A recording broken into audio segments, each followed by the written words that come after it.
Hi, my name is Cliff Atleo, and I'm an assistant professor in the School of Resource and Environmental Management.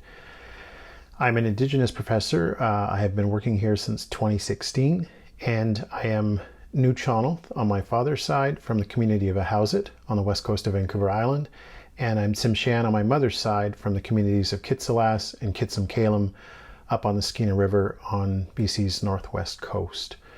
I carry several Indigenous names. On my father's side, I am known as Chachim Mahli. On my mother's side, I have two Indigenous names, Gamayam and Simoigit Nisnaya.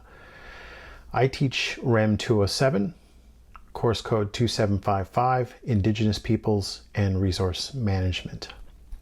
There are no prerequisites for this course, but it is a prerequisite for a later course that I teach REM 407, Indigenous Peoples and Resource Relationships. In REM 207, the introductory course, we explore Indigenous perspectives, priorities, and complications with respect to resource, land, and water management in British Columbia. We start with a look at the tremendous diversity of Indigenous communities in British Columbia, their different worldviews, values, and principles, especially as they relate to land and water management in their territories.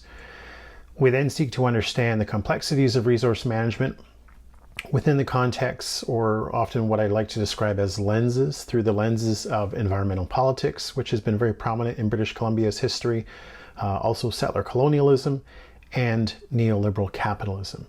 All of this is underlined with an emphasis on Indigenous self-determination, so how Indigenous communities struggle or find different ways, complex, ambivalent, and diverse ways in which Indigenous communities seek to assert agency, to assert control of their territories. And this can come through engagements with corporations, engagements with governments, relationships with neighboring First Nations, and so on.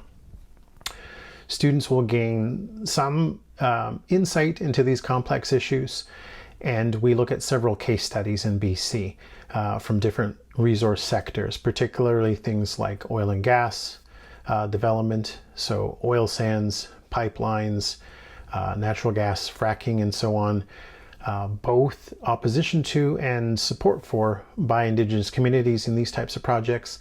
Also look at examples from mining, forestry, and fisheries management issues. Students are encouraged to critically analyze contemporary resource management relationship issues from an anti-colonial, reconciliation-informed lens. I hope to see you in REM 207. Thank you.